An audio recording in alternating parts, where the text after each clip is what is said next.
जय राधा माधव जय कुंज बिहारी।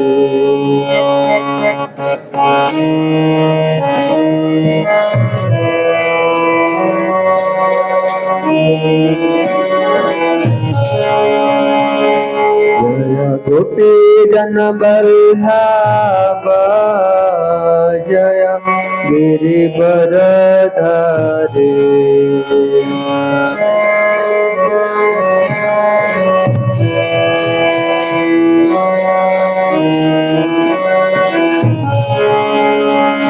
जय गोपी जन बल्लभ जय गिरिवरधारी।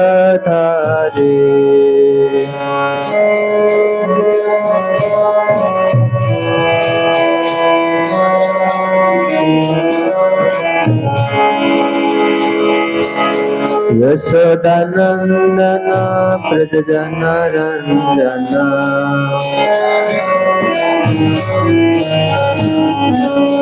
यशोदानंदन व्रज जन रंजन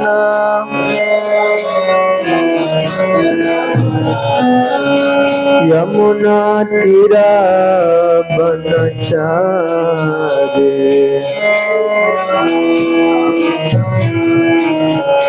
जय राधा माधव जय कुंज बिहारी।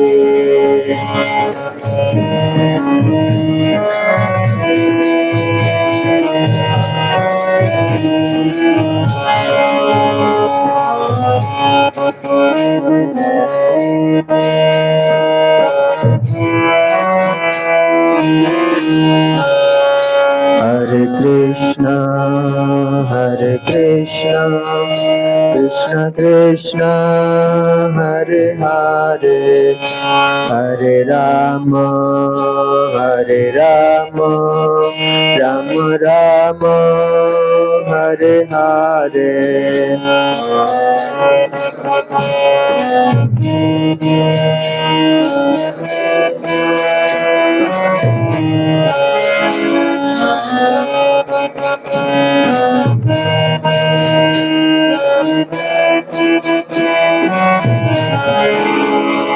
हरे कृष्ण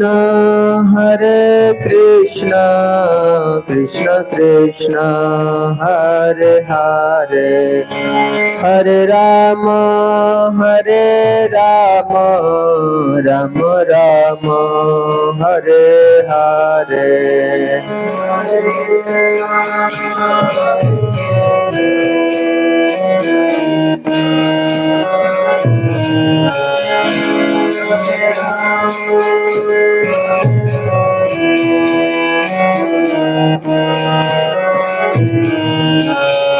हरि बोल हरि बोल हरि बोल हरि बोल।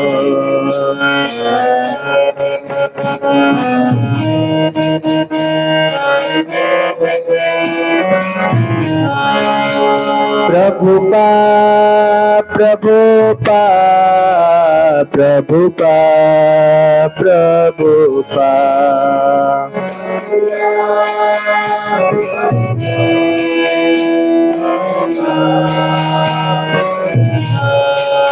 गुरुदेव गुरुदेव गुरुदेव गुरुदेव।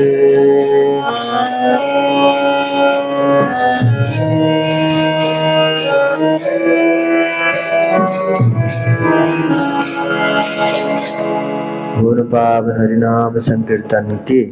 ओम नमो भगवते वासुदेवाय ओम नमो भगवते वासुदेवाय। मधु भगवत गीता अध्याय 14 श्लोक नंबर 2।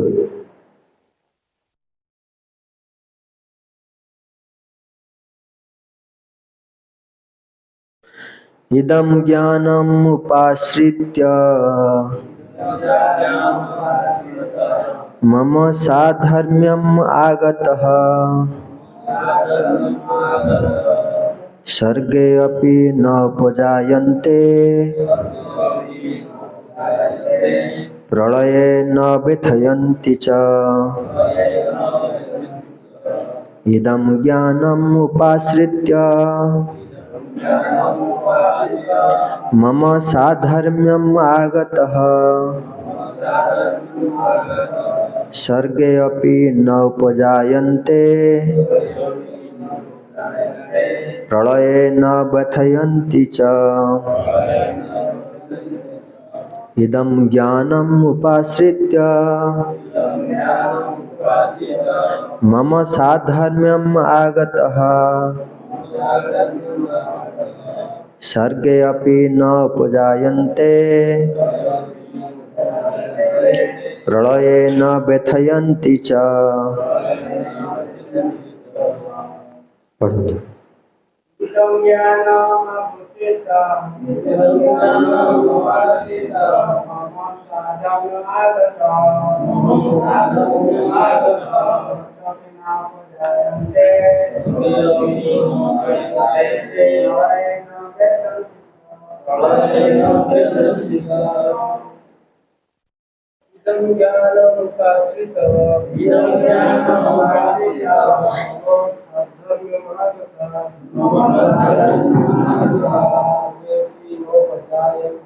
सर्वेऽपि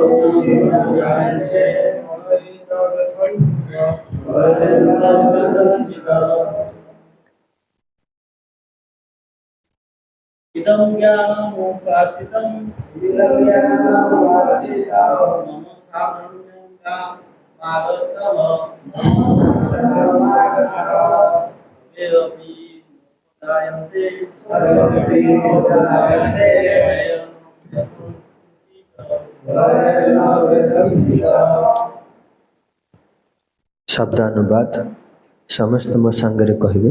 इदम एहि ज्ञानम ज्ञान उपाश्रित्य आश्रय करी मम मोर साधर्म्यम प्रकृति आगतः प्राप्त होन्ति सर्गे अपि एपरिकी ए सृष्टि रे न उपजायन्ते आउ आसन्ति नहीं प्रलये प्रलयरे न व्यथन्ति व्यतिव्यस्त हुअन्ति नहीं च। मध्य अनुवाद समस्त श्रवण करिवे। व्यक्ति ए ज्ञान रे स्थिर हेले दिव्य प्रकृति प्राप्त हो पारे जहाँकि मो निज प्रकृति सदृश अटे। एही प्रकार दृढ़ भाव स्थिर हो गले व्यक्ति सृष्टि समय आउ जन्म हुए नहीं किंबा प्रलय समय व्यतिव्यस्त हुए नहीं।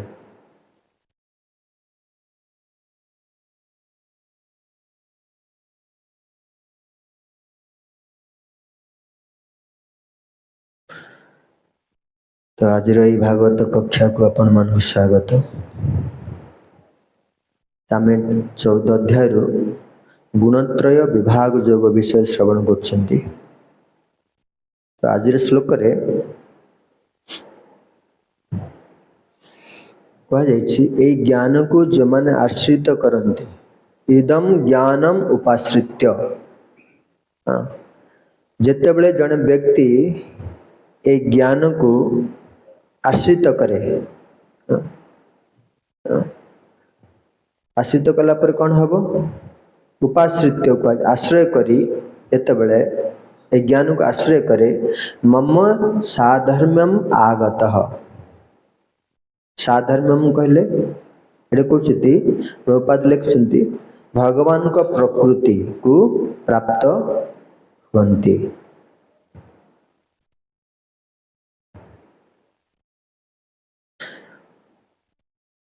भगवान को प्रकृति को प्राप्त होला पर कौन हबो तापर एडे कहउछन्ति स्वर्गे अपि न उपजायन्ते। जेतेबेले पुनः ब्रह्मा जी आउतर सृष्टि करिवे ए जगत को से व्यक्ति एठाउ जन्म ग्रहण करिव नाही। आउ कौन करिवनी ना प्रलयन्ते प्रलय न व्यथयन्ति च। प्रलय जेतेबेले ध्वंस होची ए जगत सेतेबेले से व्यक्ति कौन हबो एथुरु एई व्यतिव्यस्त हबन एई प्रलय ध्वंस रे निर्भय होइकि रहबो। तो हमर दीटा प्रकृति अछि, गोटे हला भौतिक प्रकृति आ गोटे हला भगवान कर धाम होछि से होछि आध्यात्मिक प्रकृति। बुझिले आमे जोटा से भौतिक प्रकृति ए प्रलय एठी अछि जन्म मृत्यु सृष्टि अछि प्रलय अछि, किंतु भगवान कर जो प्रकृति अछि सेतिर जन्म मृत्यु नाही कि सृष्टि नाही कि प्रलय नाही ध्वंस नाही। सेठी से कथा कहउछन ए श्लोक रे जो माने ए ज्ञान को उपाश्रित करी आश्रय करी करिचंती जो व्यक्ति से कौन हब ना साधर्मम आगत भगवान कहते मो प्रकृति की बा मो पाखक आसबो जोठी गला परे ए जगत को फेरिया को पड़िबो ना।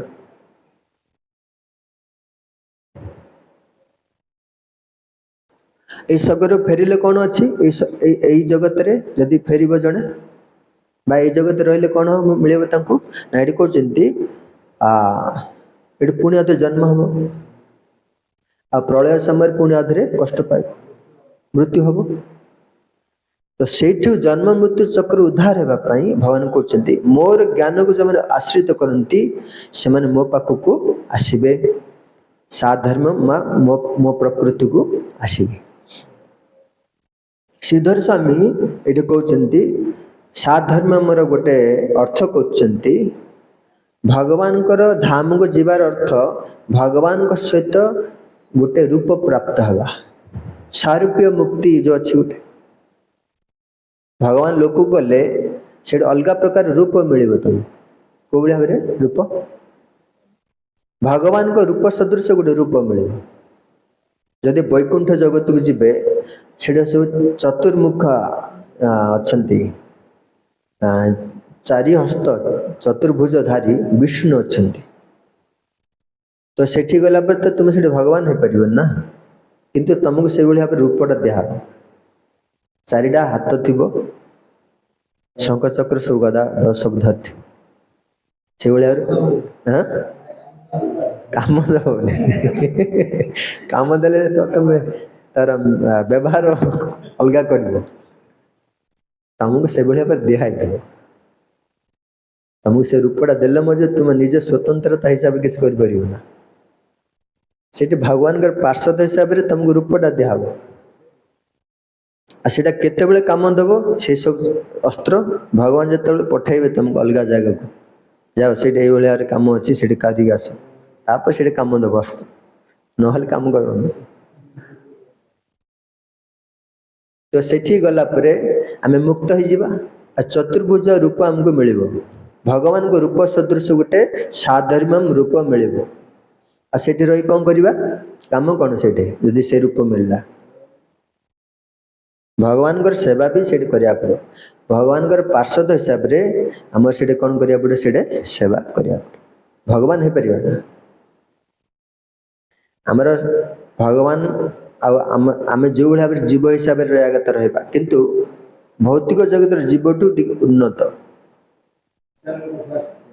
उन्नत उन्नत स्तर भगवान कर से सेवा से करवा। तो आमे जीवा भावार्थ पर प्रभुपाद ये कौन कहते शुणा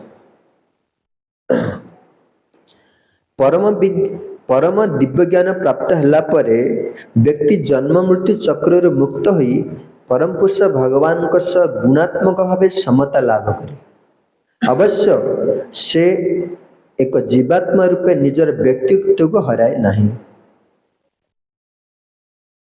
दिव्य ज्ञान प्राप्त होला परे तुम कौन कर जन्म मृत्यु चक्र मुक्त हो कौटी जीव ना भगवान को धाम को परम पुरुष भगवान धाम को जीव ଆଉ ସେଇଠି ଗଲା ପରେ କ'ଣ ହବ?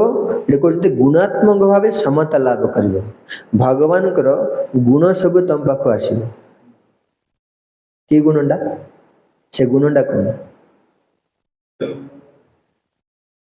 ଭଗବାନଙ୍କର ଗୁଣ ଗୋଟେ ହେଉଛି ଚତୁର୍ଭୁଜ ରୂପ। ସେଇ ଗୁଣଟା ତମ ପାଖକୁ ଆସିବ। ତାଙ୍କର ଯେଉଁଭଳି ଭାବରେ ବର୍ଣ୍ଣ, ଯେଉଁଭଳି ଭାବରେ ସେ ଐଶ୍ୱର୍ଯ୍ୟ ପ୍ରାପ୍ତ ହେଇଛନ୍ତି, ଯେଉଁଭଳି ଭାବରେ ଅସ୍ତ୍ର ଧାରଣ କରିଛନ୍ତି, ସେଇଭଳି ଭାବରେ ସବୁ ଗୁଣ ତମ ପାଖକୁ ଭଗବାନ କ'ଣ କରିବେ? ତାଙ୍କ ଭଳି ସେଠି ରଖିଦେବେ। ଅବଶ୍ୟ ସେ ଏକ ଜୀବାତ୍ମା ରୂପେ ନିଜର ବ୍ୟକ୍ତିତ୍ୱକୁ ସେଠି ଗଲେ ମଧ୍ୟ ହରାଇବ ନା। ଭଗବାନ ହେଉଛନ୍ତି ପରମ ସ୍ୱତନ୍ତ୍ର, କିନ୍ତୁ ଆମେ ସେଠି ଗଲା ପରେ ତାଙ୍କ ଭଳି ପରମ ସ୍ୱତନ୍ତ୍ରତା ହେଇପାରିବା ନା। ଆମର ସ୍ୱତନ୍ତ୍ରତା ସେଠି କିଛି ନାହିଁ। ସେଇଠି ମଧ୍ୟ ଗଲେ ଭଗବାନଙ୍କର ସେବା ହିଁ କରିବା। ଏମିତି ନାହିଁ ସେଠି ଶଙ୍ଖ ଚକ୍ର ଗଦା ମିଳିଗଲା ଆମେ ଚାଲିଲା ଜଣେ ଜଣେ ଭଗବାନ ହେଇକି ଆମେ ମଧ୍ୟ ଯିବା ସବୁଆଡ଼େ ବୁଲି କାହା ଖାତିରି କରିବା ନା ଯୁଦ୍ଧ କରିବା, ଏମିତି ନାହିଁ। କିନ୍ତୁ ଏଇଠି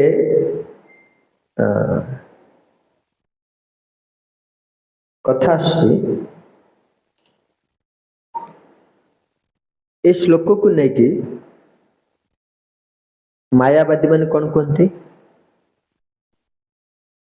ମାୟାବାଦୀ ମାନେ ତାଙ୍କର ଶିଷ୍ୟମାନଙ୍କୁ କହିଥାନ୍ତି, ତୁମେ ଏଇ ଶରୀର ତ୍ୟାଗ କଲା ପରେ, କାହିଁକି ନା ତୁମେ ଏଇ ଶରୀରରେ ତ ଭଗବାନ ହେଇପାରିବନି। ମାୟାବାଦୀ ମାନେ କୁହନ୍ତି ତାଙ୍କ ଶିଷ୍ୟମାନଙ୍କୁ, ତୁମେ ଏଇ ଶରୀର ରହିଲେ ତୁମେ ଭଗବାନ ହେଇପାରିବ ନା। କିନ୍ତୁ ତୁମେ ପ୍ରଚୁର ପରିମାଣରେ ଭଗବାନଙ୍କର ସାଧନା କର, ଭଜନ କର।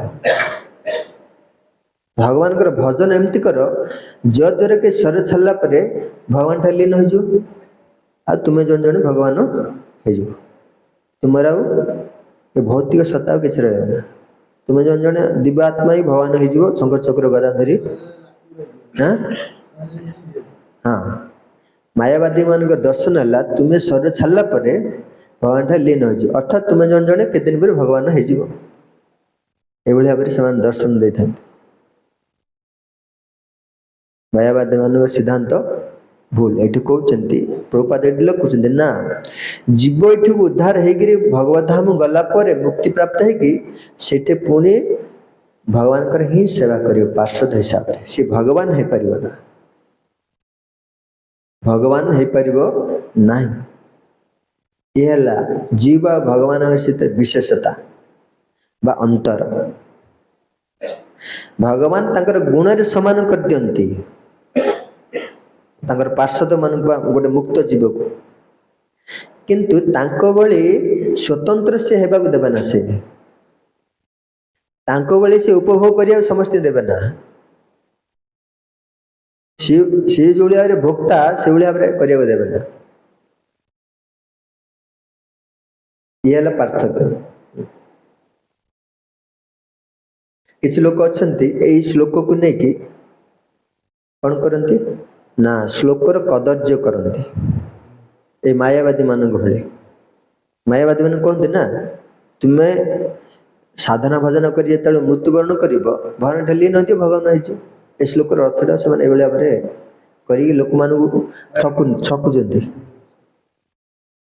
ଏ ଯେତେ ସବୁ ଓମ୍ ଶାନ୍ତି ଅଛି, ଆଉ କ'ଣ ଅଛି? ଆଉ କ'ଣ କ'ଣ ସଂସ୍ଥା ଅଛି? ଜୟଗୁରୁ, ଜୟଗୁରୁ ବି। ଆଉ କ'ଣ ଅଛି?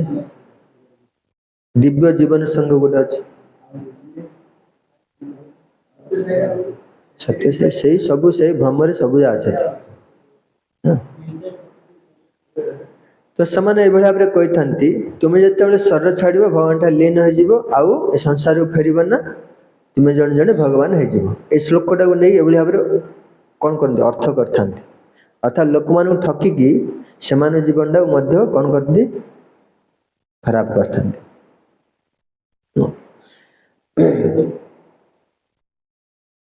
ତେଣୁ ଆମେ ଯଦି ଭଗବାନଙ୍କୁ ଭଲ ଭାବରେ ବୁଝିବାର ଅଛି, ଭଗବାନ କିଏ ଆମେ ନିଜକୁ ନିଜେ ଯଦି ଜାଣିବାର ଅଛି, ତାହେଲେ କ'ଣ କରିବାକୁ ପଡ଼ିବ?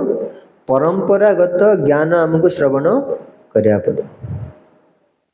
परंपरा अनुजाई जो ज्ञान आम पाक आसुनी से ज्ञान रे कौन होइछि किछि मिक्स रहिछि से ज्ञान रे किछि दोष रहिछि त्रुटि रहिछि ए मायावादी मानको बोली गुरु जो माने अछंती से बोली आबे तुमको कौन करिए भ्रमित करेबे सब ज्ञान देके तेणु एडी प्रभुपाद कहते आमे मध्य जने जने कौन ना निर्विशेष आमे मध्य निर्विशेषवादी आमे मध्य नारायण ठार लीन होइथांती से माने ब्रह्म रे लीन होबा पे चेष्टा करंती को माने मायावादी माने किंतु आमे भगवान को शरीर जो नारायण रूप सेत्रे लीन होबा पे चेष्टा करते तो नारायण ठार लीन होबा भक्तंकर कोन भाव तार कोन तार अर्थ कोन गोटे ना अलगा ब्रह्म रे लीन होबा एका कथा आ नारायण लीन होबा एका कथा की ना सिद्धांतटा बुझिया पड़ो प्रभुपाद जो कहउछते नारायण ठारे हम लीन हो जाउ तार अर्थ कोन एटे कहउछती तुमको मु जदी कहबी गोटे उदाहरण देखि तुमे कामटा करो तुमे मोर इच्छा रे इच्छा मिसे तुम इच्छा मिसे कोन कलो कामटा कलो ता अर्थ मोठार तुम लीन हल कि तुम्हार स्वतंत्र व्यक्तित्व अछि नै नित्यानंद प्रभु जन अछंती मो कथाटा मानिकी तुम जदी इच्छा रे इच्छा मिसे देलो आ जन जदी कहे से ता थि लीन होला एटा ठीक बुझि पालन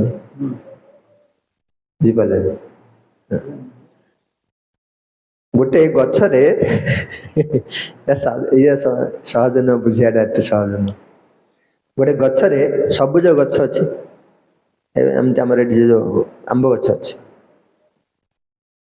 क्षेत्रे दीटा पक्षी बसिचंती गोटे कला पक्षी बसी आ गोटे अछि सबुज कलर पक्षीटा सेटे बसी कोन मिसी गेला कि गछरे रंगड़ा मिसिला किंतु जीवात्मा अछि ना नै तार व्यक्तित्व गछटार अलगा अछि ना नै ठीक से बेले आबरे कहबा तात्पर्य होछि भगवान अछंती जीवा परमात्मा रूप रे जीव मध्य आत्मा रूप रे अछि ए शरीर रे किंतु ए शरीर सहित समान कोन काम कोन समान ए शरीर सहित काम कोन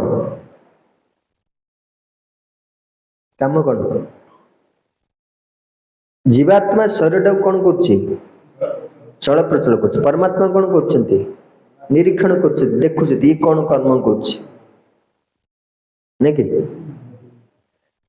आ ना परमात्मा शरीर भीतर लीन हो जाउछि मिसी के व्यक्तित्व अलग अलग रोचे ना नहीं समस्त कार्य अलग अलग तो ये कहवा तात्पर्य होछि नारायण ठार लीन हेबार अर्थ भगवान जहाँ उपदेश दौचंती हमको सेही उपदेश अनुसार आम जदि कार्य करिबा अच्छा तांकर इच्छा रे आम इच्छाटा मिसई जदि सेवा करिबा सेटा कोन लीन हे गेले कि तांको शरीर रे आमे हमर व्यक्तित्व अछि कि नहीं किंतु तांको इच्छा रे आमे इच्छाटा मिसई करी सेवा करचंती सेटा होछि भक्तर भाव लीन हेबार उद्देश्य सिद्धांत होछि से किंतु मायावादी माने कोन करचंती आमे भगवान सहित लीन हो जाऊ हमर किंतु व्यक्तित्व रहबन आमे गोटे गोटे भगवान हे जाऊ याला भक्तर भाव मायावादी मानकर चिंताधारा मध्य पार्थक्य किंतु प्रभुपाद कोन आमे मध्य निर्विशेषवादी किंतु कोउ भाव रे सिद्धांत अनुसार भगवान करो इच्छा रे आम इच्छा को मिसई भगवान को भक्ति करिवु एवं भगवान को व्यक्तित्व रहबो हमर मध्य सत्ता रहिछ आमे किंतु भगवान हे परिबा नाही मु एई कथार कहतले भगवान को सहित गुणात्मक भावे समता लाभ कले मध्य आमे परिमाण आत्मक भावे तांको ठारू अलगा भगवान को परिमाण रे केमते अलगा ना भगवान का जन्म मृत्यु ना जीवन मध्य जन्म मृत्यु ना अच्छी की पार्षद हिसाब रे भगवत धाम गला जन्म मृत्यु अच्छी की यह गुणात्मक भावे भगवान सहित समान भगवान को रूप सहित आमको रूप मिलला ये गुणात्मक भाव समान किंतु परिमाण आकार रे भिन्न परिणाम हेले से जो भाव निजको विस्तार करती परमात्मा रूप से समस्त जीव हृदय अवस्थान करते आम सेमती कर परिमाण अंतर से जो भाव में आश्चर्यजनक कार्य करती आम से भाव में कर यह परिमाण अलग अंतर भगवान का सत्ता आम सत्ता का बहुत पार्थक्य अच्छे तेणु यहाँ बुझा दरकार आम पार्षद को प्राप्त हेले भगवान धाम को मुक्ति मुक्तात्मा हेले भगवान को भली आम कौन करवा नहीं तेणु जदि से भ्रम धारणा अच्छी एबठार डिलीट कर दिंतु से गले आम ये भाव में झाड़ू मारिबा घास चाँचवा भगवान अच्छी भगवान सेवा तो हम से गोशाला अच्छी भगवान से फूल बगीचा अच्छी फूल बगीचा अच्छी फूल रे पानी दब ये जहाँ जहाँ करुव से गले से ही कर आम पूजारी कर भगवान बोले आरती करूँ से प्रवचन ना से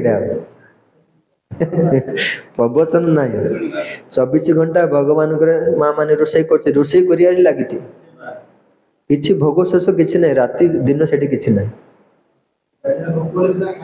भोक तो हबनी जमा हाँ सब दुकान सब अच्छे दुकान ये जहाँ जहाँ अच्छे से जहाँ अच्छे आगू आसो कथाटा ये जहाँ भी अच्छी से धाम से ताहा ही अच्छी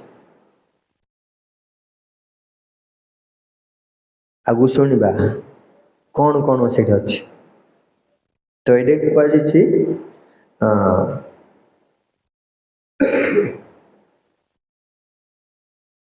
तो भगवान पार्षद होगा सहित से कौन करिया भगवान आम सेवा करवा सेवा कर भगवान को आम सुख प्रदान करवा सुख रे रखिबा यह आमर कौन कार्य पार्षद हिसाब से आठे जो सेवा कर भगवान को आम सेवा जो कर कौन कर खाया मिलूनी आमको जे कौन करुचे भगवान सेवा कले आमको खाया दे न देवे के जन भय कर ना प्रकृत उद्देश्य होची भगवान को सेवा करी भगवान को आम संतुष्ट रखा खुशी रे रखा यह प्रकृत उद्देश्य आउ जार जो उद्देश्य अच्छे जब से उद्देश्य कर ज्ञानटा नहीं ना आम प्रकृत उद्देश्य से ना बोली कही से भाव में कार्य सेवा कर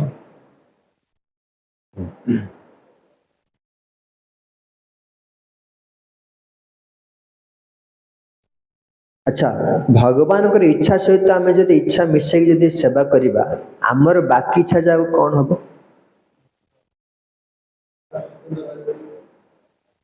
आमर बाकी इच्छा अच्छी ना पाइबापी करने सेटा कौन हम सेटा रहिबो ना नष्ट हो नष्ट हो उदाहरण कार रही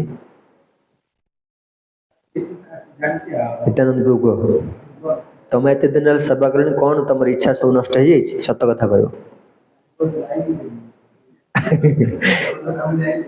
जाना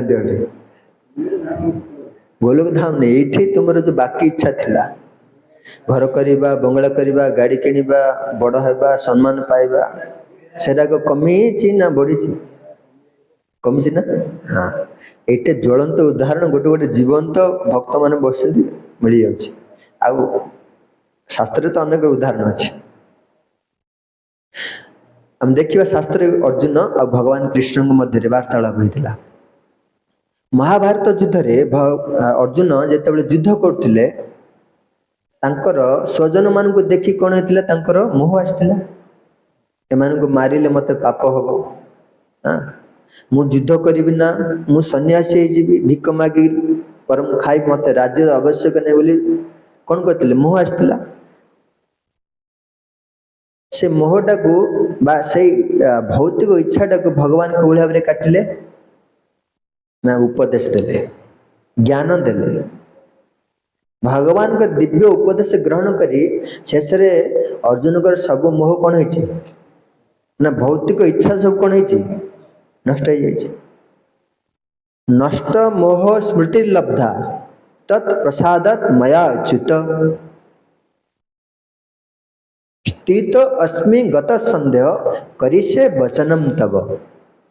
जितेबले जड़े भक्त हो जाउछि भगवान ज्ञान को निज जीवन रे कौन कर आचरण कर कार्य लगुची सेटा कौन हम ना तुमरा भौतिक इच्छा सब कौन हम नष्ट हो। भौतिक इच्छा नष्ट हो आउ भगवान इच्छा रे इच्छा मिसेकरी कौन हम भगवान को उपदेश पालन करी भगवान जड़े परम भक्त हो। तो आमे भौतिक इच्छा टाक काटिबा पे केते आगुर योजना करथिले केते प्रयास करथिले के नित्यानंद प्रभु भौतिक इच्छा हमर बहुत प्रबल थिला ना तो सेटा केमति कलिला कमिला ना जड़े परंपरागत साधु मुखर आम जो कथा श्रवण कले भगवान दिव्य कथा तांकर बाणीर प्रभाव एते शक्ति रही एते शक्ति आम उपर प्रभाव पड़ला आम कौन भौतिक इच्छा को धीरे धीरे नष्ट हो गला आउ जहाँ भी अच्छी धीरे धीरे नष्ट हम किसी तो गोटे नष्ट हो ना आम सब गोटे गोटे पागला थे बाहर पागल हो बुलूले सब आदेश प्रभु एवं मध्य आदेश प्रभुंर अच्छी भितर किसी गोटे बाहर जाए कौन गोटे करने कि कड़े हो पार आईठे भाव में जाल पड़ते जीवी कि नहीं बोली भावुं आते बड़े आम बारंबार एक कथा श्रवण करवा भगवान कौन करें से भौतिक आसक्ति टाक पूरापूरी भाव काटिदेवे।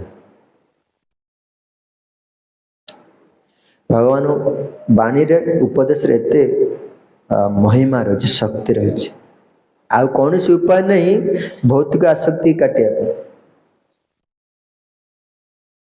आमे अजामिल कथा कौन चिंता कर आमे तो जो चिंताधारा आमर अच्छे अजामिल ठार 5 गुण अधिका जदि विचार करवा निजको निजे जदि प्रश्न करवा खोजा अजामिल तो गोटे कौन खराब दृश्य देखिकी सी पूरा नष्ट हो जाता। आमे वर्तमान कली जुगे केते सब देखुंट केते आगुरी देखी देखी आसी भोग करी आस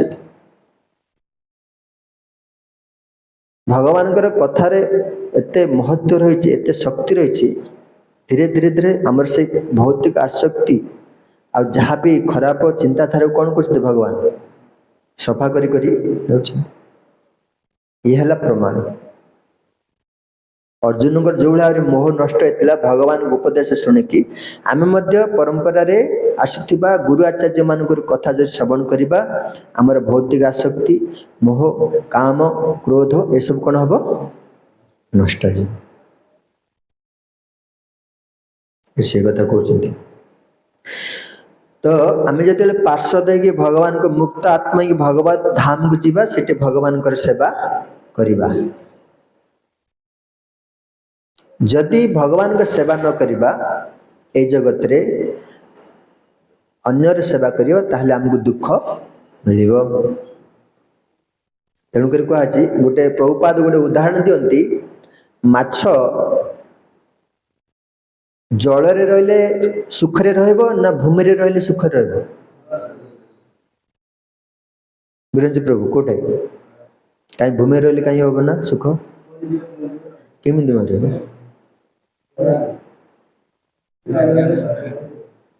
अच्छा जल होची माछर जीवन से जल रे ही बंचिक रहइबो सुख रे रहइबो भूमि रे आसिले ताको सेई जल मिलिबो ना से सेटे कष्ट यंत्रणा दुख पाइबो।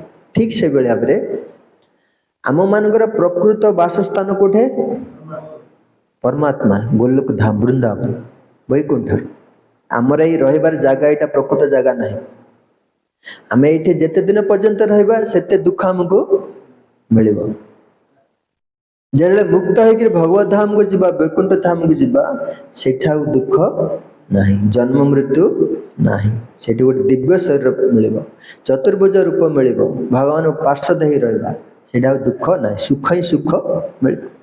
ପ୍ରଭୁପାଦ ଏଇ ଉଦାହରଣ ଦିଅନ୍ତି। କେତେଜଣ ଯିବାକୁ ଚାହୁଁଛନ୍ତି ବୈକୁଣ୍ଠ? ସମସ୍ତେ? ତମେ ଯିବନି? ଗୌଡ଼ ଯିବ? ତୁମେ ଯିବନି? ପଳେଇବ? ଆମିଷ ଛାଡ଼ି ପାରୁନ, କୁଆଡ଼େ ଯିବ ତୁମେ? ସବୁ ଖାଇକିରି କହୁଛନ୍ତି ବୈକୁଣ୍ଠ ପଳେଇ, ଇଏ କ'ଣ ସମ୍ଭବ? ମୁନି ଋଷି ମାନେ ଯୁଗ ଯୁଗ ଧରି ତପସ୍ୟା କରି ଯାଇପାରୁନାହାନ୍ତି, ତୁମେ ସବୁ କହୁଛ ମୁଁ ସବୁ ଏଠି କରି ଯିବି ବୈକୁଣ୍ଠ। ଜପ କରୁଛ? ଜପ କରୁଛ? କେତେ ମେଳା? ଆଉ ଟିକେ ଅଧିକ କର। ତ ଏଇଠି କହିବା ତାତ୍ପର୍ଯ୍ୟ ହେଉଛି ଭଗବତ ଧାମରେ ଆମେ ଯଦି ଯିବା ସେଠି ସୁଖରେ ରହିବା। କିନ୍ତୁ କେମିତି ସୁଖରେ ରହିବା? ନା ଭଗବାନଙ୍କ ସେବା କରି ସୁଖରେ ରହିବା। ଭଗବାନଙ୍କୁ ସୁଖ ଦେଇକି ଆମେ ସୁଖୀ ହେଇପାରିବା। ଠିକ ସେଭଳି ଭାବରେ ଭଗବତ ଧାମକୁ ଯିବା ପୂର୍ବରୁ ଏଇଠି ଆମକୁ ଟ୍ରେନିଂ ନେବାକୁ ପଡ଼ିବ। ଯେମିତି ଆମର ପ୍ରଭୁଜୀ ମାନେ ଆଜି ଯାଇ ପଦରେ ଯାହା ଘାସ ଚାଷୁଥିଲେ, ଆମର ଗୋ ସେବା କରୁଛନ୍ତି, ପ୍ରେମ ଭକ୍ତି ପୁର ଫୁଲ ଗଛ ଲଗାଉଛନ୍ତି, ମା ମାନେ ରୋଷେଇ କରୁଛନ୍ତି, ସମସ୍ତଙ୍କର ସେବାରେ ସମସ୍ତେ ଭଗବାନଙ୍କ ସେବା କରିକି ସୁଖ ହେବା ପାଇଁ ଚେଷ୍ଟା କରୁଛନ୍ତି। ଭଗବାନ ସୁଖ ପ୍ରାପ୍ତ ହେଲେ ଆମେ ମଧ୍ୟ ଏଇ ଜଗତରେ ମଧ୍ୟ ସେଭଳି ଭାବରେ ସୁଖ ମିଳିବ। କିନ୍ତୁ ଆମର ଚେତନା କିନ୍ତୁ ରହିବା ଦରକାର ନା ଭଗବାନଙ୍କୁ ସୁଖ ଦେଇକି ଆମେ ସୁଖୀ ହେବା, ଏଇ ଉଦ୍ଦେଶ୍ୟ ଯଦି ରହିବ ତାହେଲେ କିଛି ଅସୁବିଧା ନାହିଁ। ଆଉ ସେ ଯଦି ଆମେ ସୁଖ ନିଜେ ସୁଖ ଖୋଜିବା, ଓଲଟା ଦୁଃଖଟା ଆମକୁ ମିଳିବ। ବହୁତ କିଛି ଅଛି, ଆମେ ଆଗକୁ ଯିବା। ବୈଦିକ ସାହିତ୍ୟରୁ ବୁଝାଯାଏ ଯେ ଯେଉଁ ଆତ୍ମାଗଣ ପରବ୍ରହ୍ମରେ ଥିବା ଦିବ୍ୟ ବୈକୁଣ୍ଠ ଲୋକରେ ପହଞ୍ଚିଛନ୍ତି ସେମାନେ ଭଗବାନଙ୍କର ଦିବ୍ୟ ସେବାରେ ନିଯୁକ୍ତ ହୋଇ ସର୍ବଦା ପରମେଶ୍ୱରଙ୍କର ପଦାରବିନ୍ଦୁକୁ ଦର୍ଶନ କରୁଛନ୍ତି। ମୁଁ ଏଇଟା କହିଲି। ତେଣୁ ମୁକ୍ତି ପରେ ମଧ୍ୟ ଭକ୍ତଗଣ ସେମାନଙ୍କର ବ୍ୟକ୍ତିତ୍ୱ ହରାନ୍ତି ନାହିଁ। ଆମେ ଏଇ ଜଗତରୁ ମୁକ୍ତ ହେଲେ ମଧ୍ୟ ବୈକୁଣ୍ଠ ଜଗତ ଗଲେ ନିଜର ବ୍ୟକ୍ତିତ୍ୱ ହରାଇବା ନା, ଆମର ବ୍ୟକ୍ତିତ୍ୱ ରହିବ। ଭଗବାନଙ୍କ ବ୍ୟକ୍ତିତ୍ୱ ରହିଛି, ଆମର ମଧ୍ୟ ବ୍ୟକ୍ତିତ୍ୱ ରହିବ। ଆମେ ଲୀନ ହେବା ନା ଭଗବାନ। ସାଧାରଣତଃ ଭୌତିକ ଜଗତରେ ଆମେ ମାନେ ଯେଉଁ ଜ୍ଞାନ ପ୍ରାପ୍ତ ହେଉ ତାହା ଭୂତ ପ୍ରକୃତିର ତ୍ରିଗୁଣ ଦ୍ୱାରା ଦୃଷ୍ଟ। କିନ୍ତୁ ଯେଉଁ ଜ୍ଞାନ ଭୂତ ପ୍ରକୃତିର ତ୍ରିଗୁଣ ଦ୍ୱାରା ଦୁଷ୍ଟ ନୁହେଁ ତାହାକୁ ଦିବ୍ୟ ଜ୍ଞାନ କୁହାଯାଏ।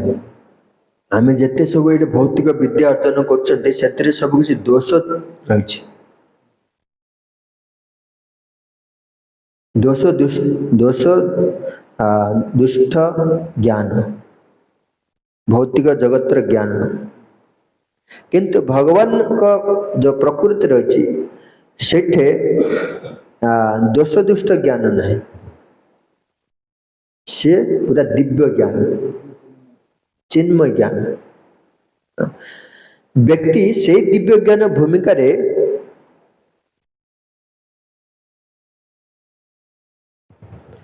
ସ୍ଥିର ହେଲା କ୍ଷଣି ପରମେଶ୍ୱରଙ୍କ ସହ ସମାନ ଭୂମିକାକୁ ଆସିଯାଏ।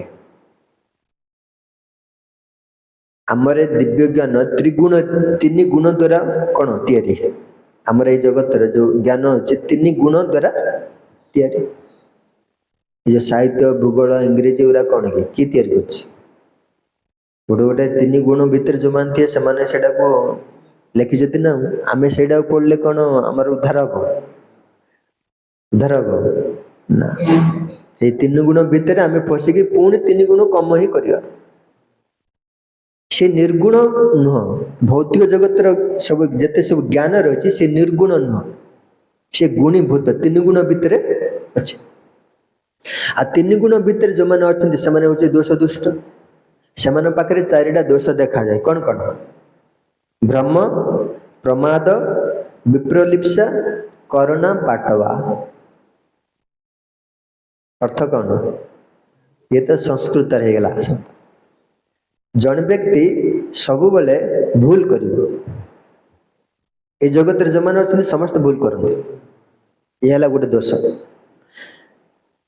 आउ कौन भूल ना अन्य को ठकिबो ठकुना आम ठका ठकी चलती सी मत ठकिला मुझे जगिची भी समय आसले ठकिबी ताको ये गोटे भूल दोष आउ कौन निश्चय माया मोहित हम जन जीव आम बेले बेले माया पड़ना सत्यटा कौन जानना सत्यटा जानले मत मोहित हो जाऊँ माया सी गोटे दोष तार इंद्रिय माने दोषयुक्त आमर इंद्रिय माने सब दोषयुक्त दिव्य नुहति ये चारिटा दोष ए भौतिक जगत जो मैंने अच्छा से साइंटिस्ट हूँ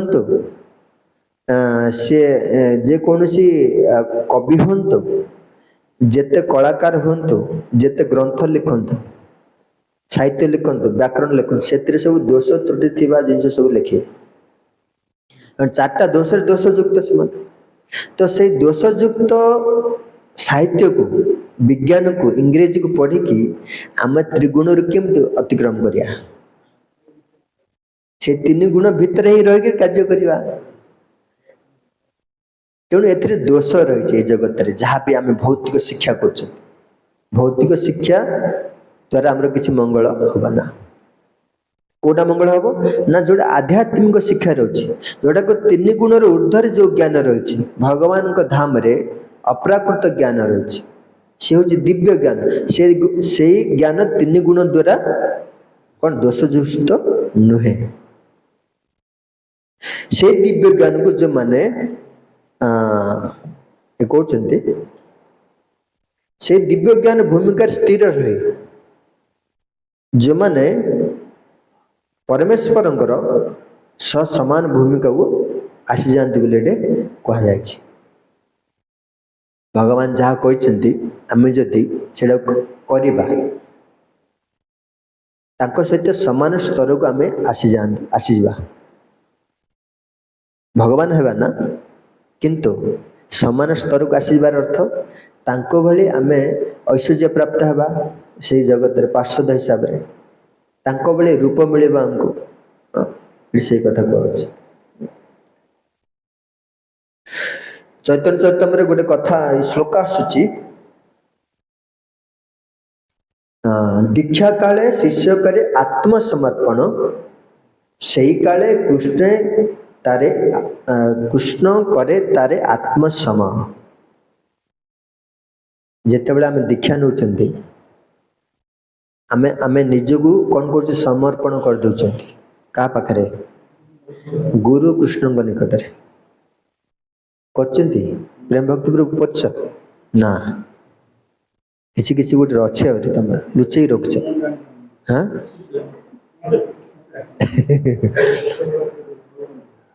कोड़ा तो आम पाठ कर अलग चिंताधारा आमर आम निजक निजे कौन गोटे लुचई रखी गुरु पाखे कृष्ण पाखे समर्पण करना आमर किसी गोटे स्वतंत्रता स्वाधीनता अच्छे लुकई रखी से न कला पर्यंत आत्मसमर्पण बोली से कह ना आम दीक्षा नेले गुरु कहले सब भगवान कर 16 माला जप कर 4टा नियम पालन कर आउ प्रसाद पाओ ये सब कही ना ये सब भगवान का नियम ये हूँ दिव्य ज्ञान यहाँ भौतिक लोक तैयारी करना शास्त्र यहाँ कहे आम से कौन कर धीरे धीरे आचरण कर समर्पण पूरा नहले मत आम से कौन कर धीरे धीरे अभ्यास करी जी जो मैंने समर्पित होकर ये सब कर कौन हुए ना से काले कृष्ण करे तारे आत्मसम जे समर्पण हो जाइए काय मन वाक्य कृष्ण कौन करेंगे निजर करेंगे जी है अधा अधार अच्छी से भावुँ मु किछ दिन गले करी आत्मसमर्पण वर्तमान किसी मो पाखे अच्छी टी बल अच्छी ना आउ किसी जदि अर्थ थी सी कर समर्पण ता स्वाधीनता स्वतंत्रता से टिके चलो यहाँ हूँ माया। कृष्ण कहे ठीक अच्छे मन जदि से चिंताधारा अच्छे कर जाओ के सी बाधा देवे ना बाधा देवे कहवा तात्पर्य होची जो माने भगवान को निकट आत्मसमर्पण करछन्ति कृष्ण ताको निजर करिवे अर्थात भक्ति कला परे भगवान को समर्पण होइला परे जय श्री राधा गोविंद सीताराम भक्त हनुमान की भगवान को समर्पण होइला परे भगवान को भक्ति कला परे भगवान तुमर समस्त दायित्व कौन करिवे से नहीं समस्त दायित्व से नेबे तुमर किछि असुविधा होना किंतु आमर सेटा विश्वास होनी से विश्वास ही आम कौन को समर्पित है ना बाहर को गोटे ये देखो कौन कौन काली कि गोटे समुद्र प्रभु कहते ना सकाଳେ आज आम सब कपड़ा पिंधि माली तिलक सब पिंधि हाँ हाँ सब तिलक पिंधि तिलक कर कंठी भाई पिंधि किंतु समर्पण है ना सी जहाँ भी हो सर गाड़ी देले तो बाधिब ना तुम ये आम कहना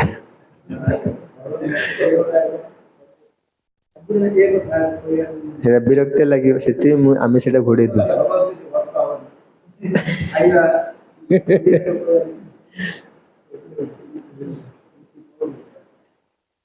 हाँ से जगह देखी स्थान देखी कह जाए गोटे थर कह जाए रिपीट करा जाए ना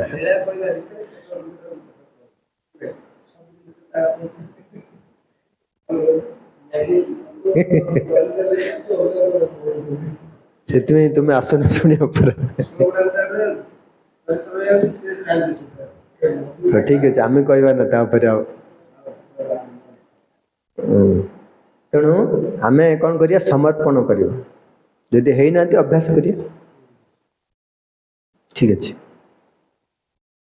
तेणु भक्ति कला परे भगवान कौन करिया आमर सब दायित्व नेबे आमको जहाँ आवश्यक से जोगेबे आ जहाँ अच्छे से सुरक्षा देबे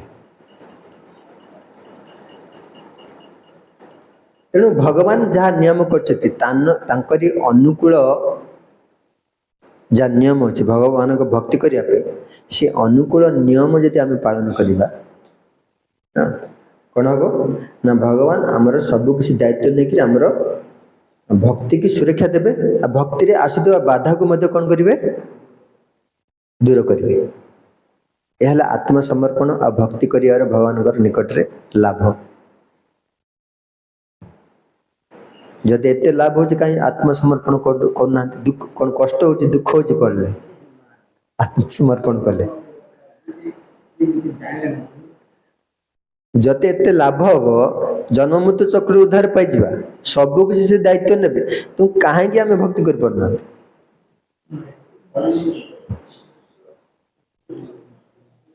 कौन पाई मन हाँ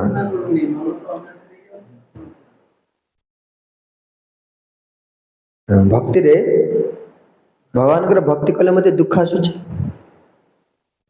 दुख आसला ना कहीं आसला दुखटा भक्ति करिया द्वारा दुखटा आसला कि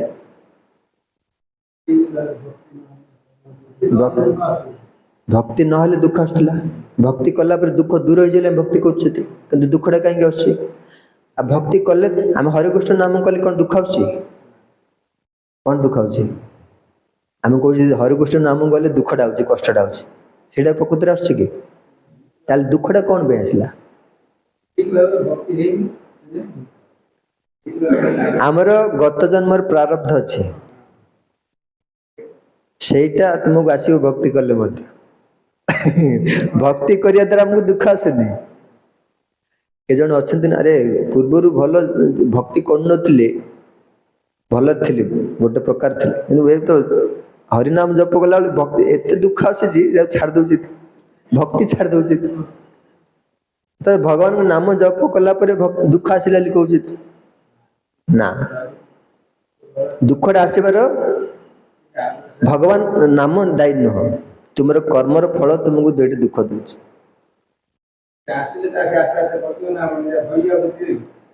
ସେଥିପାଇଁ କହୁଛି ଏଇଠି ଆତ୍ମସମର୍ପଣ କଲା ପରେ ମଧ୍ୟ ବାଧା ଆସିବ ଭକ୍ତିରେ, କିନ୍ତୁ ସେ ବାଧାକୁ ଅତିକ୍ରମ କରିଗଲେ ଭଗବାନଙ୍କ ନାମ ଜପ କରି ଚାଲିବେ, ଭକ୍ତି କରି ହିଁ ଚାଲିବେ। ଏଠି କ'ଣ ହବ? ଦୁଃଖ ଦୂର ହେଇଯିବ। ଭାଗବତର ଗୋଟେ ଶ୍ଲୋକ ଅଛି,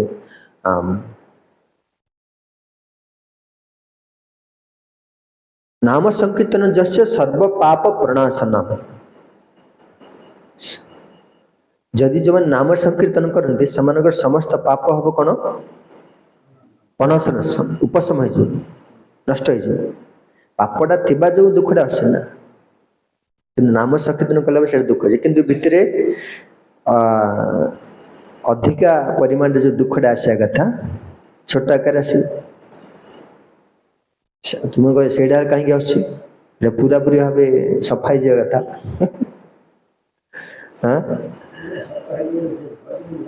ତୁମକୁ ଭଗବାନ ପରୀକ୍ଷା କରି କଷି କଷି ନେବେ, ଇଏ ମୋର ଭକ୍ତି କରୁଛି ନା, ଏଇଟା ଧୀରେ ଧୀରେ ମୁଁ ପରୀକ୍ଷା କରି ଆଗକୁ ଯେତେବେଳେ ବଡ଼ ବିପଦ ଆସିବ, ଦୁଃଖ ଆସିବ, ସେଇଟା କିନ୍ତୁ ସହ୍ୟ କରିବ ଯଦି ଏଇଟାକୁ ଯଦି ଛାଡ଼ି ଦେଇଥିବେ।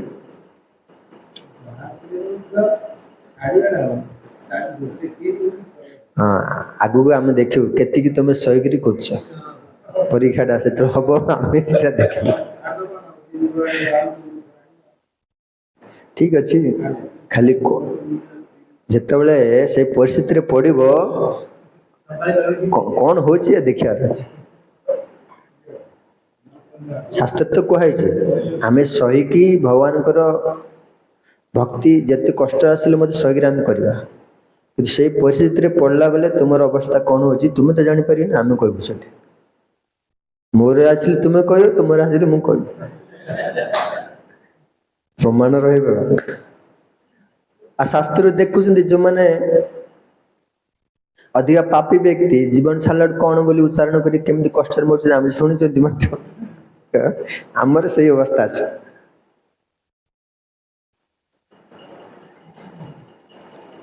ତେଣୁ ଏଠି କୁହାଗଲା ଯେଉଁମାନେ ପରମ ବ୍ରହ୍ମ ସମ୍ବନ୍ଧରେ ଜ୍ଞାନ ନାହିଁ ସେମାନେ ଭାବନ୍ତି ଯେ ଭୌତିକ ରୂପର କ୍ରିୟାକଳାପରେ ମୁକ୍ତ ହେଲା ପରେ ଦିବ୍ୟ ସତ୍ତା କୌଣସି ଆକାର ଗ୍ରହଣ ନ କରି ରୂପହୀନ ହୋଇଯିବ। ଯେଉଁମାନଙ୍କ ପାଖରେ ଜ୍ଞାନ ନାହିଁ, ଯେଉଁମାନେ ମାୟାବାଦୀ, ସେମାନେ କ'ଣ କୁହନ୍ତି ନା, ସେମାନେ କୁହନ୍ତି ତାଙ୍କର ଶିଷ୍ୟମାନଙ୍କୁ ଅନୁଗାମୀମାନଙ୍କୁ କହନ୍ତି ତୁମେ ଏଇ ଜଗତରେ ଯେଦିନ ବଞ୍ଚିବା କଥା ବଞ୍ଚ, ଆଉ ଏ ଶରୀର ଛାଡ଼ିଲା ପରେ ତୁମକୁ ଆଉ ରୂପ ମିଳିବ ନା, ତୁମେ ଭଗବାନ ଠାରେ ଲୀନ ହେଇକିରି ଆଉ ଗୋଟେ ଦିବ୍ୟ ସୁଖ ପ୍ରାପ୍ତ ହେବ, ଜନ୍ମ ମୃତ୍ୟୁ ଚକ୍ରରୁ ଉଦ୍ଧାର ହେଇଯିବ, ତୁମକୁ ଆଉ କଷ୍ଟ ମିଳିବ ନା। ମାୟାବାଦୀ ମାନଙ୍କର ଏହା ହେଉଛି ଦର୍ଶନ, ଅର୍ଥାତ୍ ବ୍ରହ୍ମରେ ଲୀନ ହୋଇଯିବା, ଭଗବାନଙ୍କ ସହିତ ଲୀନ ହେଇଗଲା ପରେ ଆଉ ଶରୀର ଆମକୁ ମିଳିବନି। କିନ୍ତୁ ଏଇଟା ଠିକ ନୁହଁ, ଏଇଟା ଠିକ ନୁହଁ। ବ୍ରହ୍ମରେ ଲୀନ ହେଲା ପରେ ସେଇଠି ମଧ୍ୟ ସୁଖ ଅଛି, ବ୍ରହ୍ମ ସୁଖ ଅଛି, କିନ୍ତୁ ସେଇଠି ସେମାନେ ଅଧିକା ଦିନ ରହିପାରିବେ ନା। କାହିଁକି ନା ସେଇଠି ସବୁ ତ ଶୂନ୍ୟ। ଆମେ ଶୂନ୍ୟଟାକୁ ପୂଜା କରି କେତେଦିନ ଦେଖିବା, ଶୂନ୍ୟଟାକୁ ଆମେ ସେବା କରିବାର କିଛି ସେଇଠି ଆମକୁ ମିଳିବ ନା, କ'ଣ ସୁଯୋଗ ମିଳିବ ନା। ଯୋଡ଼େ ଜଣେ ବ୍ୟକ୍ତି ଅଛି ତାରି ସେବା କରି ଆମକୁ କେତେ ଆନନ୍ଦ ମିଳୁଛି, ଆଉ ଯୋଉଟା କିଛି କିଏ ହିଁ ନାହାନ୍ତି ସେଇଟାକୁ ଆମେ କ'ଣ ଦେଖି ସେଇଠି ଆନନ୍ଦ ପାଇବା, ଆମେ ସୁଖ ପାଇବା। ତ ବ୍ରହ୍ମବାଦୀ ମାନଙ୍କର ସୁଖ ଏଇଭଳି ଭାବରେ ପ୍ରାପ୍ତ ହେବା ପାଇଁ ସେଇଭଳିଆ ପ୍ରୟାସ କରି ବ୍ରହ୍ମ ଜ୍ୟୋତିକି ଯାଆନ୍ତି, କିନ୍ତୁ ସେଠି ସେମାନେ ଅଧିକା ଦିନ ରହିପାରନ୍ତି ନା। କାହିଁକି ନା ସେମାନଙ୍କର କିଛି ସେବା ସେଇଠି କିଛି ନାହିଁ, ସେମାନେ ପୁଣି ଆଉଥରେ ଏଇ ଜଗତକୁ ଫେରି ଆସନ୍ତି, ଏଇଠି ଆସିବେ ଭୌତିକ ଜଗତ। କିନ୍ତୁ ଭକ୍ତ ଯେହେତୁ ଭଗବାନଙ୍କ ରୂପ ଅଛି, ଭଗବାନଙ୍କ ରୂପକୁ ଧ୍ୟାନ କରୁଛି, ଚିନ୍ତା କରୁଛି, ସେ ଶରୀର ଛାଡ଼ିଲା ପରେ ସେଠି ଗଲା ପରେ ମଧ୍ୟ ଭଗବାନଙ୍କ ସେବା କରିବ, ସେ ଗୋଟେ ଦିବ୍ୟ ଆନନ୍ଦର ଆଦାନ ପ୍ରଦାନ ହେବ। ଭକ୍ତ କେବେ ଏଇ ଜଗତକୁ ଫେରି ଆସିବ ନାହିଁ। ଆପଣ ଗୋଟେ ଉଦାହରଣ ଦେଲେ ବୁଝିପାରିବେ। ସବୁବେଳେ ଆପଣଙ୍କୁ 3 ଟାଇମ୍ मासे पर्यंत खाली खिचड़ी दिया हब खाई पारे कि कहीं खाई पारे खाइले कौन हम हाँ हाँ कौन जदि खिचड़ी खाइले कौन हम कौन असुविधा अच्छी गोटे जिन खाइला विरक्ति आस किसी आनंद मिलूचे सुख किसी मिलू व्यक्ति व्यक्तिवस्थ कौन कर रागरे कह सब कौन एरा कांजी कर सब शाग कर सब खेचड़िया कर कहीं गोटे जिनस आम सुख सब भेराइटी दरकार अलग अलग जिनस आम अलग अलग स्वाद पाई कौन कर सुख रोचे ए ब्रह्मवादी मान कौन कर ब्रह्म लीन होकर सेवा नक सुख पाइबा चेष्टा कर खाली खिचड़ी खाई रही खाली खिचड़ी खाई रही पारे सब पुणी अधरे आसो ये खाइब आंबुल बेसर खाइब शाग खाइब कांजी खाइब खीरी खाइब पनीर खाइब एमती खाइले सब सुख मिल आनंद रे जीवन भक्त मान से भक्त गोटे प्रकार सेवा करी सब संतुष्ट रहे भेराइटी सेवा अच्छी कौन सेवा प्रभुपाद आमको विभिन्न प्रकार सेवा देते कौन सेवा ना केबे रोषे करिया इच्छा होला रोषे कर केबे फूल तोड़िया इच्छा होला फूल गुंथा इच्छा होला फूल गुंथ केबे नाम करिया इच्छा होची नाम कर केबे कथा सुनिया इच्छा होची कथा श्रवण कर केबे तीर्थ जाओ इच्छा होची तीर्थ जाओ सब भेराइटी सेवा द्वारा आम ये बंची रही खाली जन को खाली नाम करी खाली सेवा करना खाली नाम जप कर रही नित्यानंद प्रभु तुमको कहब खाली 16 माला कि लक्ष माला तुम कर कि ये खाली नाम जप कर कि सेवा कर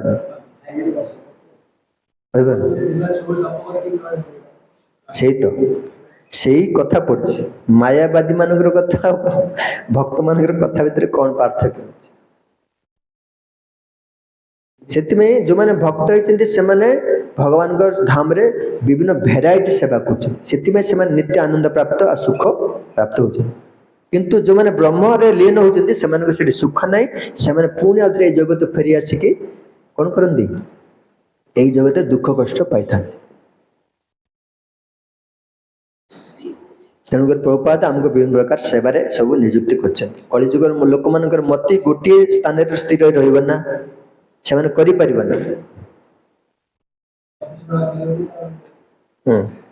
से से अलग अलग सेवा सब बंटा जाए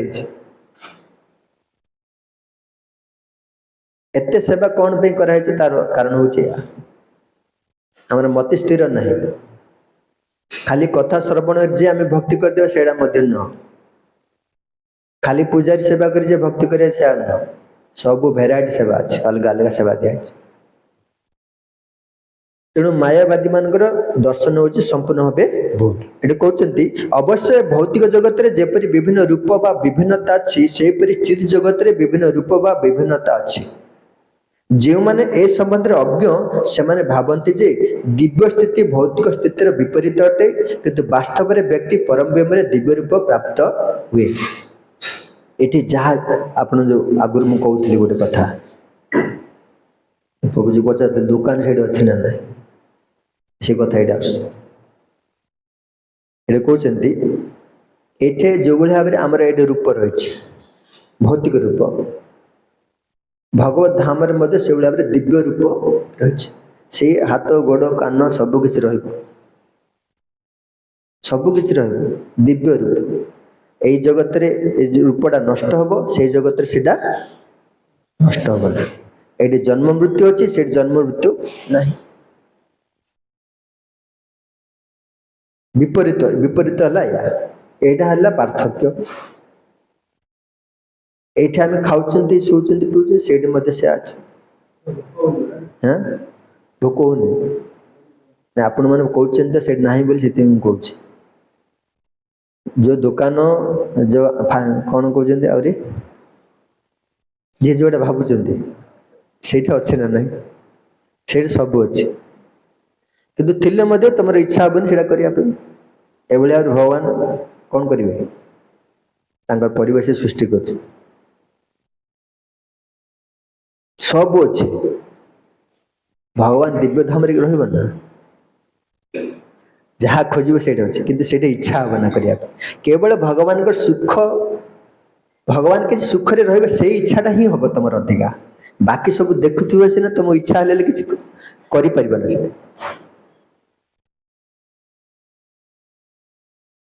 ଏଡେ ପାନ ଦୋକାନ ଖୋଲୁଥିବେ, ପାନ ଦୋକାନ କୋଉଠି ଅଛି?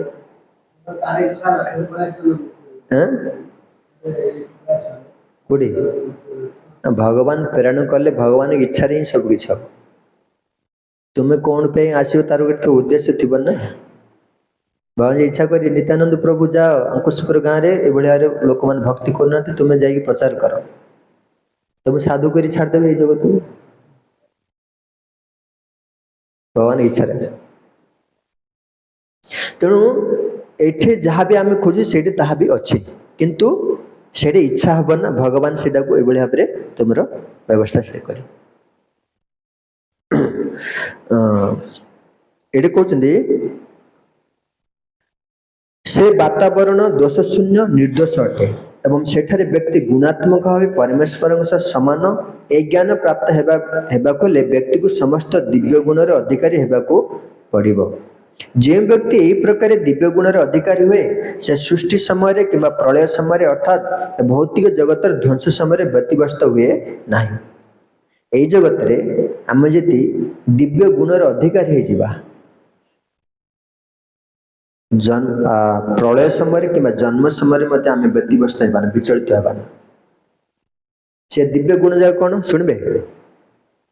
এই ଜଗତରେ যে ଦିବ୍ୟ ଗୁଣ ଯାକ ରହିଲେ ଆମେ ବ୍ୟତିବ୍ୟସ୍ତ ହେବା ନା କି ବିଚଳିତ ହେବା ନା, ଶୁଣିବେ 26ଟା ଦିବ୍ୟ ଗୁଣ ରହିଛି, 26ଟା। সেটা যদি বুদ্ধি করিবে অধিকার অধিকা সংগ্রহ করিবে বা যোগ্যতা আনিবে, তাহলে এই জগতের কଣ হଉଛି কଣ ନାହିଁ ତୁମର କିଛି যায় আসে না। କହୁଛନ୍ତି ପ୍ରଥମ ହେଲା ଭଗବାନଙ୍କର ଭକ୍ତି ଏଭଳି ଭାବରେ କରିବା ଯଦ୍ୱାରା ସେ ଗୁଣାବଳୀ ଆମ ପାଖକୁ ଆସିବ। ସେ ହେଉଛନ୍ତି କୃପାଳୁ। କୃପାଳୁ ଗୋଟେ ଆସିବ ଗୁଣ ତମ ପାଖକୁ, ଭଗବାନଙ୍କୁ ଭକ୍ତି କଲା ପରେ ସମସ୍ତ ଉପରେ କୃପା କରିବ। ଦ୍ୱିତୀୟ ହେଲା ଅକୃତ ଦ୍ରୋହ, ସେ କାହା ପ୍ରତି ଶତ୍ରୁତା ଆଚରଣ କରିବେ ନାହିଁ। ଯେଉଁମାନେ ଦିବ୍ୟ ଗୁଣ ଆସିଯିବ କାହା ପ୍ରତି ଶତ୍ରୁତା ରହିବ ନାହିଁ। ତୃତୀୟ ହେଉଛି ସେ ସତ୍ୟବାଦୀ, ସେ ସବୁବେଳେ ସତ୍ୟ କହିବେ, ସତ କଥା କହିବେ। ଚତୁର୍ଥ ହେଲା ସେ ସମସ୍ତଙ୍କ ପ୍ରତି ସମାନ ବ୍ୟବହାର କରନ୍ତି, କାହା ପ୍ରତି ପକ୍ଷପାତିତା କରିବା ନା। ପଞ୍ଚମ ହେଲା ସେ ନିର୍ଦ୍ଦୋଷ, ସେ ତାଙ୍କ ପାଖରେ ଦୋଷ କିଛି ରହିବ ନା। ଷଷ୍ଠ ହେଲା ବଦାନ୍ୟ, ସେ ସମସ୍ତଙ୍କୁ ନିଜେ ଯାହା ପ୍ରାପ୍ତ ହେଇଛି ଖାଲି ବାଣ୍ଟିବେ, ଜ୍ଞାନ ବିତରଣ କରିବେ, ବଦାନ୍ୟ। ଯେମିତି ମହାପ୍ରଭୁ ଆସିଥିଲେ ଅନ୍ୟମାନଙ୍କର ମଙ୍ଗଳ କଲ୍ୟାଣ କରିବା ଖାଲି କ'ଣ କରୁଥିଲେ? ହରିନାମକୁ ବିତରଣ କରୁଥିଲେ। ତେଣୁ ସେଇ ବଦାନ୍ୟ ଗୁଣଟା ଆସିବ ତମ ପାଖକୁ। ତାପରେ କହୁଛନ୍ତି ସେ ସବୁବେଳେ ଶୁଚି ରହିବେ, ପବିତ୍ର ରହିବେ। ହଁ, ଅକିଞ୍ଚନ, ଅକିଞ୍ଚନ ମାନେ ନିଷ୍କିଞ୍ଚନ, ଅକିଞ୍ଚନ। ସେ କୌଣସି ପ୍ରକାର କାମନା ରଖି କୌଣସି କାର୍ଯ୍ୟ କରିବେ ନା, ଅକିଞ୍ଚନ। ସର୍ବୋପକାର, ସର୍ବୋପକାର, ସମସ୍ତଙ୍କ ସେ ଉପକାର କରିବେ। ଶାନ୍ତ, ଶାନ୍ତ হবে, এই ସବୁ ଗୁଣ। ଆଉ ଅକାମ, କୌଣସି କାମନା ରହିବ ନା। ନିରୀହ, ସେ ନିରୀହ ହେବେ, ଭଗବାନଙ୍କ ବ୍ୟତୀତ କାହାର ସେ ଆଉ କାହାର ଆଶ୍ରୟ ନାହାନ୍ତି ବୋଲି ସେ ଭାବେ ମୋର କିଏ। ସ୍ଥିର, ସ୍ଥିର ରହିବେ, ସେ ବିଚଳିତ ହେବେ ନା। ବିଜିତ ଷଡ଼ଗୁଣ ଅର୍ଥାତ୍ ସଂଯତ ଇନ୍ଦ୍ରିୟ, ତାଙ୍କର ସମସ୍ତ ଗୁଣକୁ ସମସ୍ତ ଇନ୍ଦ୍ରିୟ କ'ଣ କରିବେ? ବଶୀଭୂତ କରିବେ, ସଂଯତ ଇନ୍ଦ୍ରିୟ ହେବେ। ମିତ ଭୋକ, ଅଳ୍ପ ଭୋଜନ କରିବେ। ଆମର ସେଇ ଭୋଜନକୁ ନେଇ ସବୁବେଳେ ପାଟିତୁଣ୍ଡ ହେଉଛି ନାଇଁ, ସେଇ ଗୁଣଟା ପଳେଇଲେ ଆଉ କିଛି ଅସୁବିଧା ନାହିଁ ଏ ଜଗତରେ।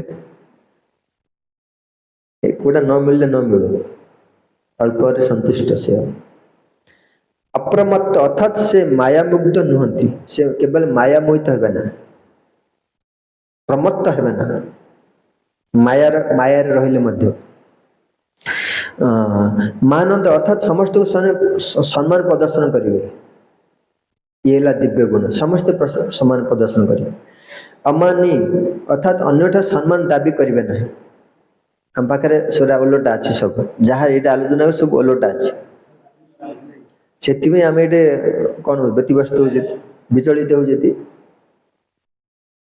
गंभीर से गंभीर हे गंभीर माने भगवान भक्ति रे एते गंभीरता सी आ किछि तांको आवश्यक गंभीर गंभीर चिंता करुणा अर्थात से बड़ कृपालु हे समस्त करुणा करिवे मैत्र अर्थात समस्त प्रति बंधु भावापन्न रखे समस्त प्रति बंधु भावापन्न रखे से सत्य मध्य ताको से मन रे बंधु बोले भाविबे किंतु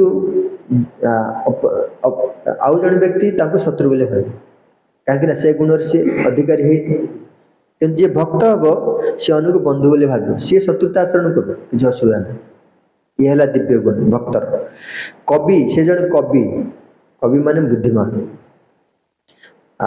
दक्ष आउ मौनी मौनी माने भगवान का भक्ति रे भक्ति व्यतीत बाकी सब कार्य मौनी रहे यह है दिव्य गुण 26टा का पाखे केते गुण अच्छे चिंता कर एटा अच्छी ना अलग किसी अच्छी जदि ना ताले भक्ति तीव्र भाव में करते सब दिव्य गुण जाक आसो योग्यता आस जगत सुखरे रही पारे हरे कृष्ण।